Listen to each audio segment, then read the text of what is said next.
నమస్కారం వార్తలకు స్వాగతం. ముందుగా ముఖ్యాంశాలు. మాజీ మంత్రి హరీష్ రావు ప్రెస్ మీట్, పలు అంశాలపై వివరణ.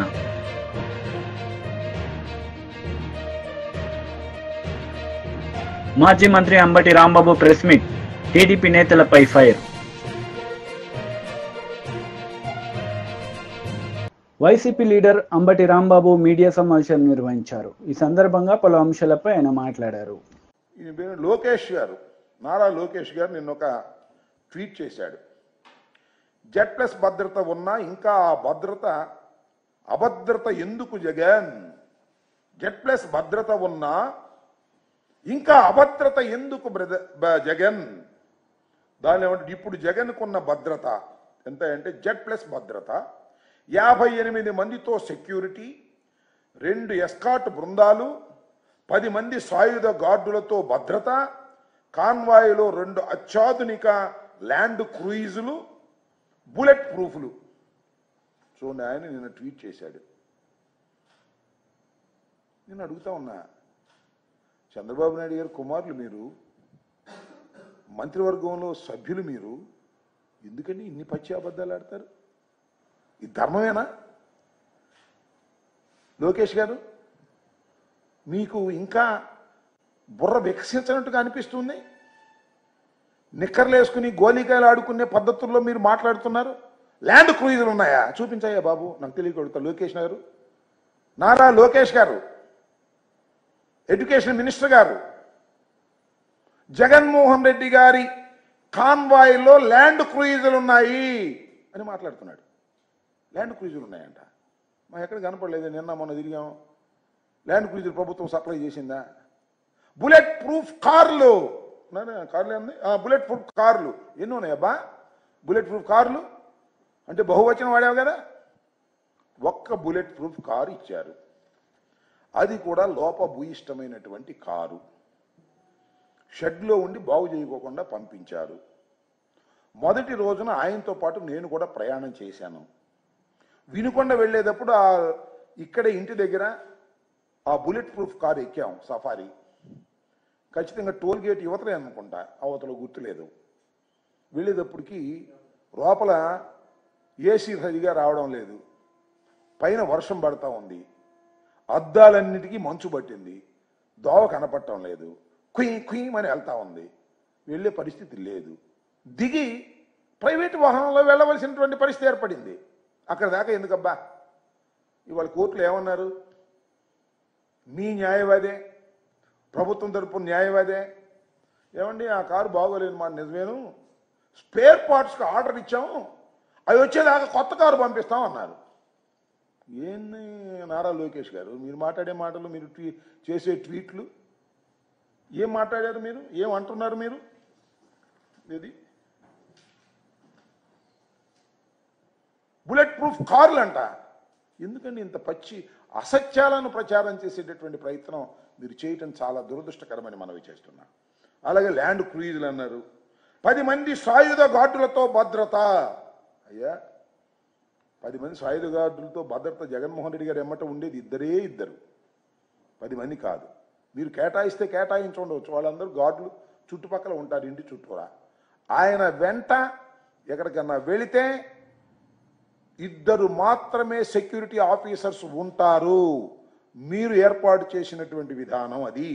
ఈ విషయాన్ని మీరు గమనించాలని మనం. మీకైతే మాత్రం చాలా భద్రత కావాలి, జగన్మోహన్ రెడ్డి గారికి అయితే మాత్రం భద్రత అవసరం లేదు అనేటువంటి పద్ధతుల్లో మీరు వ్యవహరిస్తున్నారు. మాజీ మంత్రి హరీష్ రావు మీడియా సమావేశం నిర్వహించారు. ఈ సందర్భంగా పలు అంశాలపై ఆయన మాట్లాడారు. సమగ్రమైన విధానం లేకుండా అడ్డదిడ్డంగా ఈ రాష్ట్ర ప్రభుత్వం వ్యవహరిస్తూ ఉంది. ముఖ్యంగా నిన్న మెడికల్ అడ్మిషన్స్ విషయంలో MBBS సీట్ల అడ్మిషన్ల ప్రక్రియకు వైద్య ఆరోగ్య శాఖ ఏ నోటిఫికేషన్ అయితే ఇచ్చిందో, ఇది మన తెలంగాణ విద్యార్థులకు, భవిష్యత్ తరాలకు తీరని నష్టం చేసే విధంగా ఉంది. అంటే మన పిల్లలే మనకు స్థానికేతరులుగా మారే ప్రమాదం, తెలంగాణ బిడ్డలు తెలంగాణకు స్థానికేతరులుగా మారే విధంగా ఉంది. అంటే కనీస అధ్యయనం లేకుండా MBBS BDS అడ్మిషన్ల విషయంలో ప్రభుత్వం అమలు చేస్తున్న కొత్త నిబంధనలు ఏవైతే ఉన్నాయో అవి విద్యార్థుల ప్రయోజనాలు దెబ్బతీసే విధంగా ఉంది. ముఖ్యంగా ఇక్కడ 2-3 విషయాలు చాలా ప్రధానమైనటువంటివి. తెలంగాణ ఉద్యమం మీకు తెలుసు, నీళ్లు, నిధులు, నియామకాలు 3 అంశాల మీద జరిగింది. అందులో నియామకాలకు సంబంధించి కేసీఆర్ గారి ప్రభుత్వం మన ఆకాంక్షలు నిజం చేసింది. ఎట్లా? అప్పుడు మన ఉద్యోగాలు మనకే దక్కాలి. ఆ రోజుల్లో ఏంటంటే 60% లోకల్ రిజర్వేషను, 40% నాన్ లోకల్ అని ఓపెన్ కోటాని నింపేవాళ్ళు. 70-30, 60-40లుగా నింపేవాళ్ళు. కానీ గౌరవనీయులు కేసీఆర్ గారు చాలా శ్రద్ధ పెట్టి రాష్ట్రపతి ఉత్తర్వుల సవరణ చేసి 95% లోకల్స్కు, మన తెలంగాణ బిడ్డలకు ఉద్యోగాలు దక్కే విధంగా రాష్ట్రపతి ఉత్తర్వుల్లో సవరణ చేసి ఇది మనం జీవో నంబర్ 124 2018 సంవత్సరంలో జీవో 124 ఇచ్చాం. ఇందులో దీనివల్ల ఏం జరిగింది? రాష్ట్రంలో ఉద్యోగ నియామకాల్లో 95% ఉద్యోగాలు ఆ జిల్లా బిడ్డలకు, తెలంగాణ బిడ్డలకు దక్కే విధంగా ఇది మనము ఉద్యోగ నియామకాలకు లోకల్ రిజర్వేషన్ను సాధించాం. గతంలో ఉండేది ఏంది? 60-40, 70-30, అంటే 40% మంది పక్క రాష్ట్రం వాళ్ళు వచ్చి ఓపెన్ కాంపిటీషన్లో తెలంగాణలో ఉద్యోగాలు పొందే అవకాశం ఉండేది. 30% మంది స్థానికేతరులు, తెలంగాణేతరులు కూడా తెలంగాణలో ఉద్యోగాలు పొందే అవకాశం ఉండేది.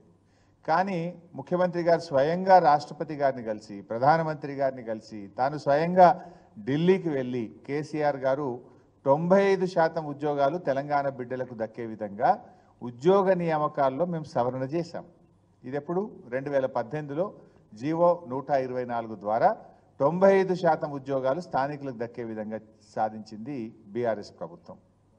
అయితే విద్య విషయంలో కూడా మనం చేసుకోవాల్సిన అవసరం ఉండే. కానీ ఎస్ఆర్సి స్టేట్ రీఆర్గనైజేషన్ యాక్ట్లో ఏం చెప్పారు వాళ్ళు? 10 ఏళ్ల పాటు తెలంగాణ, ఆంధ్రప్రదేశ్లో అడ్మిషన్స్లో, ఎడ్యుకేషన్ అడ్మిషన్స్లో పాత పద్ధతి యథావిధిగా కొనసాగుతుంది. అంటే 15% ఏదైతే ఓపెన్ కోటా ఉందో, ఆంధ్రాలో 15%లో తెలంగాణ విద్యార్థులు వెళ్ళొచ్చు, తెలంగాణలోని విద్యాలయాల్లో 15% ఆంధ్ర విద్యార్థులు ఇక్కడ రావచ్చు.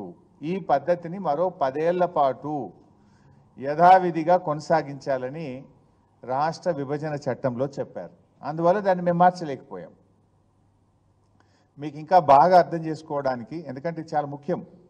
ఒక్కొక్కరు డాక్టర్ కావాలని జీవితాంతం కలగంటారు. పిల్లలే కాదు, తల్లిదండ్రులు కూడా రాత్రింబవళ్ళు కష్టపడి పిల్లల్ని చదివిస్తారు. పిల్లలు కూడా నిద్రాహారాలు మని ఒక డాక్టర్ కావాలని జీవితం అంతా తపన పడుతుంటారు. అలాంటి పిల్లల భవిష్యత్తుతో ఇలా రాష్ట్ర ప్రభుత్వం చెలగాటమాడుతూ ఉంది. నిజంగా మేము ఉన్నప్పుడు మీకు తెలుసు 2850 ఎంబీబీఎస్ సీట్లుంటే కేసీఆర్ గారి ప్రభుత్వం రాష్ట్రంలో ఎంబీబీఎస్ సీట్ల సంఖ్యను 9000కు పెంచింది. 2850 సీట్లను 10 ఏళ్లలో 9000 ఎంబీబీఎస్ సీట్లకు పెంచిన ఘనత బీఆర్ఎస్ ప్రభుత్వంది, మా నాయకుడు కేసీఆర్ది. అంటే మేము 3 అంతలు పెంచినాం ఎంబీబీఎస్ సీట్లు, 4 అంతలు పెంచాం దాదాపు. అయితే పెంచిన సీట్లు కూడా తెలంగాణ బిడ్డలకే దక్కాలని మేము చాలా జాగ్రత్తలు కూడా పడ్డాం. ఉదాహరణకు ఇందాక నేను చెప్పాను, 15% ఓపెన్ కాంపిటీషన్ ఉండాలి. ఏది?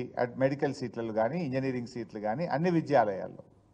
అన్నప్పుడు తెలంగాణలో 2014 రోజు మనకు 20 మెడికల్ కాలేజీల్లో 2850 సీట్లు ఉండేది. 2850 సీట్లు అంటే ఒక 280 సీట్స్ ఓపెన్ కాంపిటీషన్లో ఆ పిల్లలు రావడానికి అవకాశం ఉండేది. అందులో అంటే మేమేం చేసినాము, మేము బాగా ఆలోచించి తెలంగాణ వచ్చిన తర్వాత మెడికల్ కాలేజీలు బాగా పెట్టాం కదా, 20 నుంచి 36 మెడికల్ కాలేజీలు అయినాయి. నేను ఆ రోజు ఆరోగ్య శాఖ మంత్రిగా ఉన్నప్పుడు నేను ఒక నిర్ణయం తీసుకున్నా.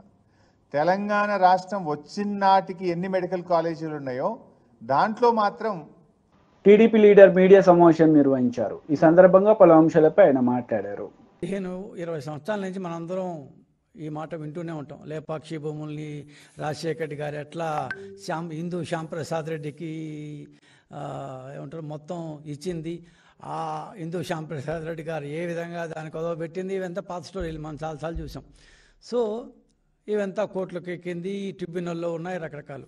గత 5 సంవత్సరాల నుంచి జగన్మోహన్ రెడ్డి గారు ఈ 8,884 ఎకరాల లేపాక్షి భూములను చాలా సైలెంట్గా ఏం మాట్లాడకుండా చాలా చీప్గా కూట్నీళ్ళకు అంటారు మా రాయలసీమ భాషలో, కూట్నీళ్ళకు అంటే కారు చౌకగా ఎలా కొట్టేయాలంటే 8,844 ఏకర్స్ భూమిని కేవలం 500 కోట్లకు కొట్టేయాలని ట్రై చేస్తున్నాం అనమాట. కేవలం 500 కోట్లకు.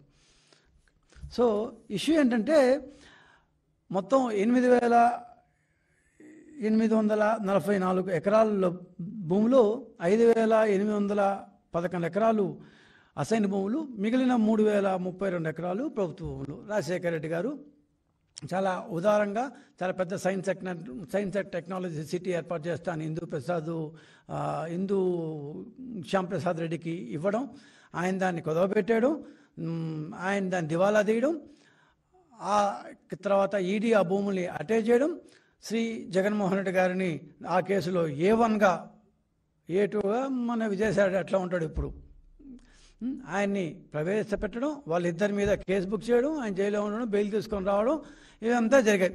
2019లో జగన్మోహన్ రెడ్డి గారు అధికారంలోకి వచ్చారు. వచ్చిన తర్వాత ఆయన కళ్ళు అట్లా మొత్తం రాష్ట్రం అంతా తిరిగాయి కదా, ఎక్కడ భూములు కనిపిస్తాయి, ఎక్కడ తీసుకుందామని.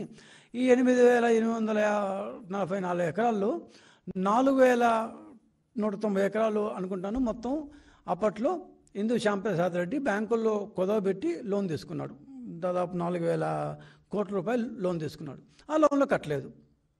కట్టకపోతే బ్యాంకులు వచ్చాయి, మా దగ్గర లోన్ తీసుకున్నాడు ఆయన కట్టలేదు, సో ఆయన కుదవబెట్టిన మేము ఆ భూములు గ్యారంటీగా పెట్టుకొని ఇచ్చాము, ఆయన కుదవబెట్టిన భూముల్ని మాకు ఇప్పించేసేయండి అని చెప్పి ట్రిబ్యునల్లో దాఖలు చేశారు. చూడ్డానికి బాగానే ఉంటుంది ఇది, కానీ ఇది బోల్ట్ రూపం అంటే BOLT build operate lease transfer రూపంలో వచ్చింది అది. సో 119 కోట్ల రూపాయలకి రైతుల దగ్గర APIIC అంటే అప్పటి ఆంధ్రప్రదేశ్ ఉమ్మడి ఆంధ్రప్రదేశ్లోని ఆంధ్రప్రదేశ్ ఇండస్ట్రియల్ ఇన్ఫ్రాస్ట్రక్చర్ కార్పొరేషన్ రైతుల దగ్గర నుంచి 119 కోట్ల రూపాయలకి 8,000 ఏకర్స్ ఇంక్లూడింగ్ గవర్నమెంట్ భూమి.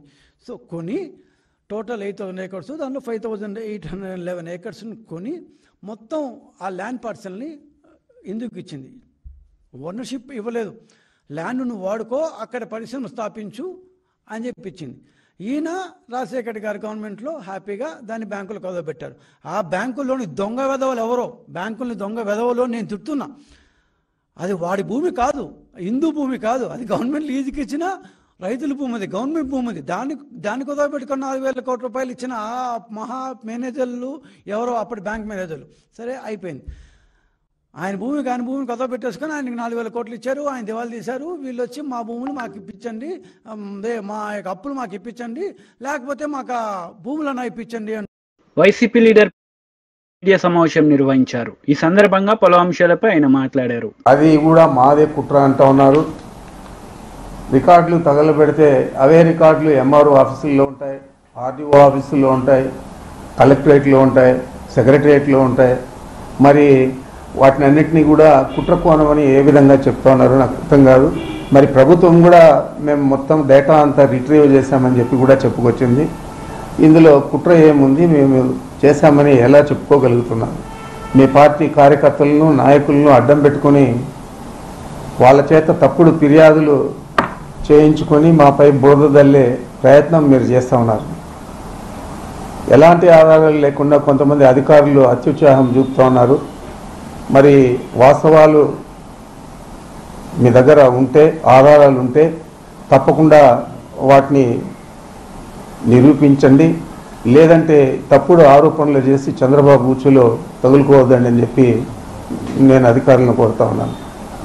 తప్పుడు పనులు చేయాల్సిన అవసరం నాకు కానీ మా కుటుంబ సభ్యులకు కానీ అవసరం లేదు.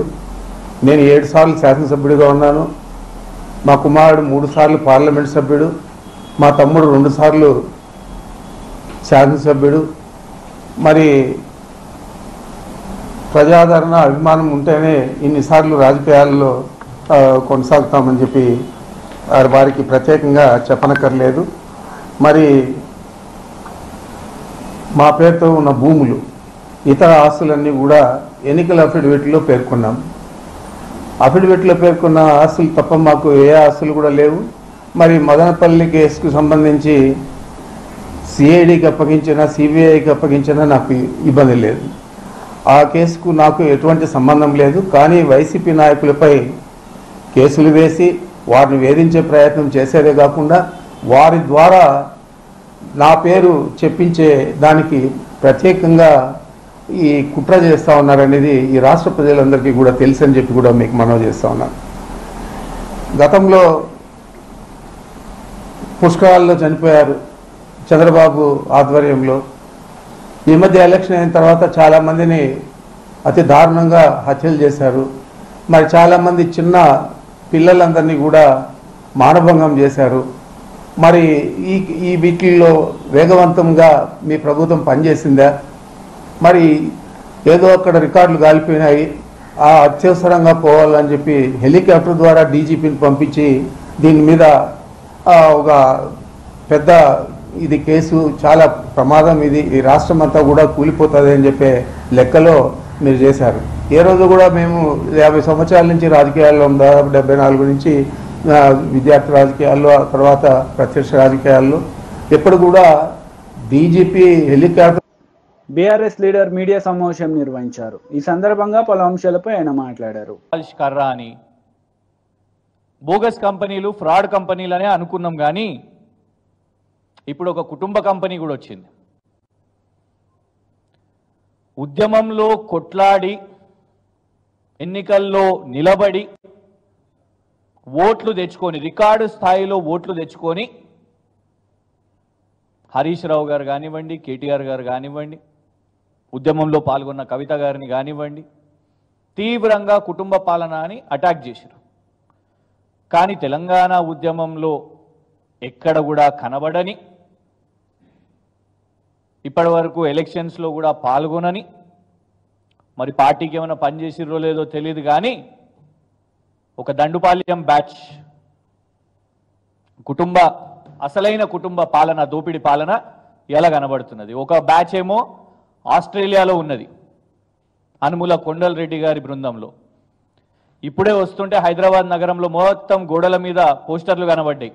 అరే ఎవరో ఇప్పుడే జూల నుంచి ఒక సింహం బయటకు వచ్చింది, సింహం పోస్టర్ వేసిరు. ఎవరినే అని చూస్తే తిరుపతి రెడ్డి గారి, అనుముల తిరుపతి రెడ్డి గారి బర్త్డే అంట. మొత్తం హైదరాబాద్ గోడలంతా అనుముల తిరుపతి రెడ్డి గారికి అప్పచెప్పేసారు. వీళ్ళిద్దరు ఇట్లుంటే నేనేమన్నా వెనుకకు పోయినానా, నాకు కూడా ఏమన్నా చేయాలి కదా, అన్న ముఖ్యమంత్రి అయిండు అని అమెరికాలో ఉన్న జగదీష్ అనుముల గారు, ఇది అమెరికా పర్యటనలో భాగంగా వారితో పాటు కనిపిస్తున్న ఇంకొక సోదరులు జగదీష్ రెడ్డి అనుముల గారు నిన్న స్వచ్ఛ బయో ప్లాంట్ తోని ఎంఓయు ఒప్పందాలు 1000 కోట్లు అని ప్రకటించింది ముఖ్యమంత్రి గారి కార్యాలయం. ముఖ్యమంత్రి గారు ప్రకటించారు. ఇందులో వారు వేసిన ట్వీట్లో, వారు చేసిన ప్రకటనలో, మీడియా ప్రకటనలో సునంగీత్కి చెందిన ఒక సైంటిస్ట్ పేరు ప్రవీణ్ పరిపాటి గారు, వారు ఇక్కడ ఉన్నారు. ఓకే, మరి ఇందులో స్వచ్ఛ బయో వాళ్ళు ఎక్కడున్నారు, ఎవరు అసలు, వీళ్ళందరూ ఎవరు అని ఒక స్టడీ చేస్తే అసలు స్వచ్ఛ బయో అనే సంస్థ దాని రిజిస్ట్రేషన్ డీటెయిల్స్ చూస్తే ఇది కేంద్ర ప్రభుత్వం companies act, ministry of corporate affairs నుంచి తీసిన డాక్యుమెంట్. ఈ డాక్యుమెంట్లో 2 డైరెక్టర్స్ ఉన్నారు ఈ కంపెనీకి. Director number 1 Vedavalli Sivananda Reddy. స్వచ్ఛ బయోకి సంబంధించి వార్తలు ముగించే ముందు ముఖ్యాంశాలు మరోసారి. మాజీ మంత్రి హరీష్ రావు ప్రెస్ మీట్, పలు అంశాలపై వివరణ.